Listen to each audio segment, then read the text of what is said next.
I just happened to think about something. All the videos that I looked at trying to figure out what kind of hutch to build, they never really talked about like all the stuff that you use. Like I kind of had to look at them and figure out what would be best for this place or that place. So I thought, you know, I would just enlighten the next person. Not that I'm an expert or anything, but just the things that I use, so maybe it'll save you some hassle of having to think about it. But for the floor, like I said earlier, I use this 1/2 inch hard, let's see, I think it's called hardware or something.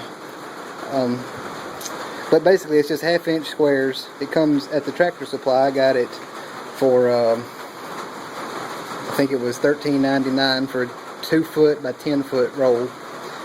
And so far I've used one on that side, one on this side, and a whole roll for the center section that goes down the middle between the two cages.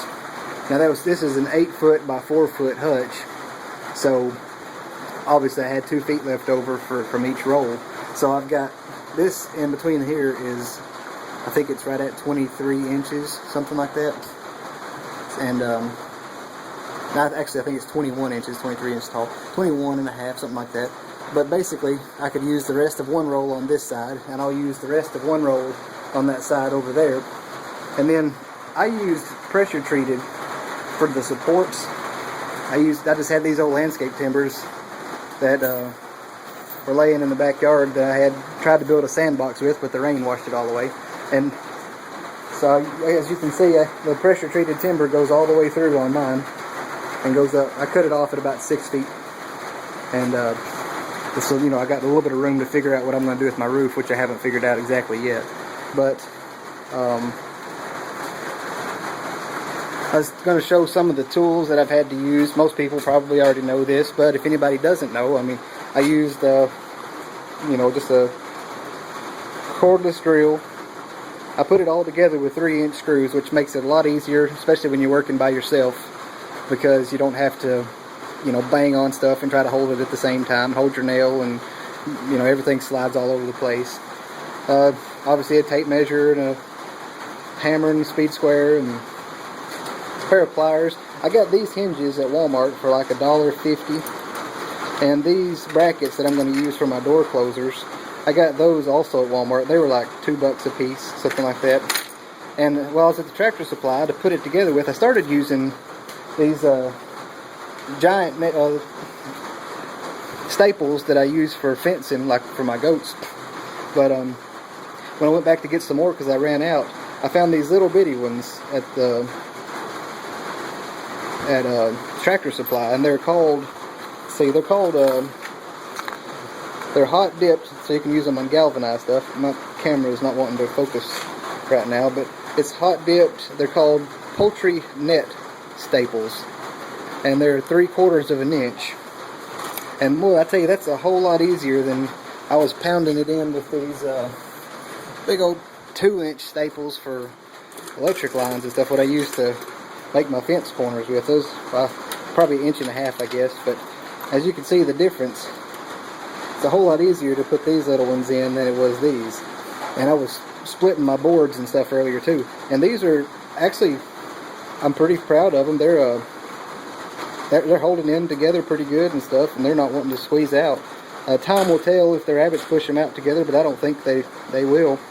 I don't know if you can. I don't know if you can see it. Yeah, you can see a little bit. I put them about every 5 inches or so. I missed that whole section. I got to fix that. But I put them about every 5 or 6 inches apart, something like that. And there's a little bit of play in it, but I don't think a little rabbit's going to do any harm to it.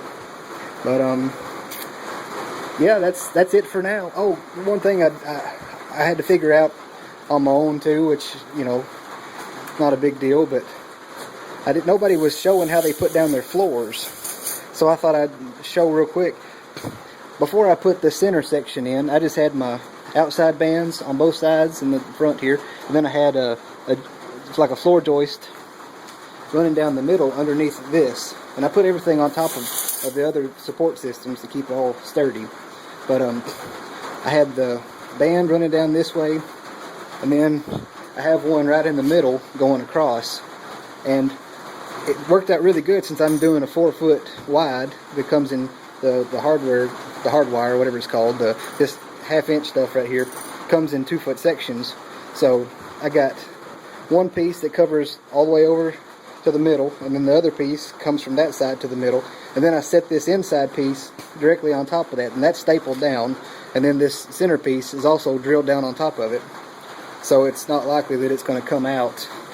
And on my corners, where I ran my post up on the inside for a little bit more support, I just took a piece of 2x4 and I cut them around the outside and screwed it in, and then I just cut my floor wire around that post and stapled it in, so it's pretty solid. I don't think it'll come off.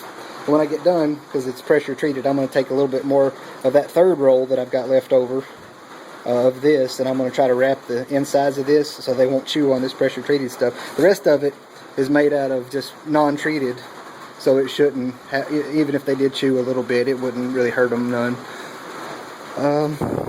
That's really all I can think of now. If you guys have any questions, you know, send me a message or email or something like that, and I'll try to get back with you. Thanks.